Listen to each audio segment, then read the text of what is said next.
Director మన అలా మొదలైంది డైరెక్టర్ నందిని రెడ్డి రియాక్షన్ ఏంటి దీని మీద? ఫోన్ చేసిన, తను కొంచెం సిట్టింగ్లో బిజీగా ఉంది, తనకు తెలియదు. ఇప్పుడు నెక్స్ట్ త్రివిక్రమ్ గారు అంటే త్రివిక్రమ్ గారు నందిని ఇంకెవరో వాళ్ళ బ్యానర్లో తను నందిని డైరెక్షన్ చేస్తుంది, దేవరకొండ హీరో. ఆ సిట్టింగ్లో బిజీ ఉంది బాగా. నేను ఫోన్ చేసి ఏయ్ కంగ్రాట్స్ రా, ఏ సినిమాకి వచ్చిందిరా అన్నది. ఇట్లా వెంకటాద్రి మేడం మనకు అలా మొదలైంది మిస్ అయింది కదా. అవునరా అప్పుడే రావాలి, ఫోన్లో ఇప్పటికైనా వచ్చింది కదా సంతోషించన్నది. థ్యాంక్స్ మేడం అన్న. నందిని మామూలుగా ఏంటి ఎప్పుడు చెప్తుంటావు నాతోటి అమ్మ తర్వాత అమ్మ నందిని రెడ్డి అని. 100% అనొచ్చు. ఇప్పుడు జనరల్గా సినిమా ఫీల్డ్కి వస్తాం మనం, సినిమా పిచ్చితో మనకు బ్రేక్ అదే కదా లైఫ్. నాకు జగడం సుకుమార్ గారు ఫస్ట్ సినిమా జగడంలో సెలెక్ట్ అవ్వడే గొప్ప విషయం.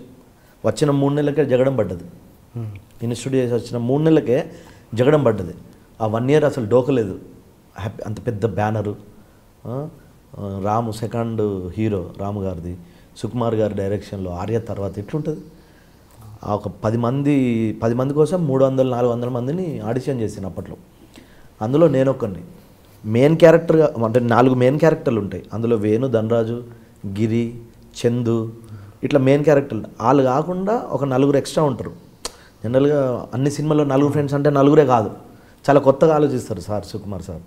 అట్లా వీడు బాగా చేస్తాడు ఎందుకు అని నన్ను పెట్టారు. అట్లా కొన్ని సీన్లలో ఉంటా. దానికే గోదావరికెళ్ళ బ్యానర్లు కట్టారు.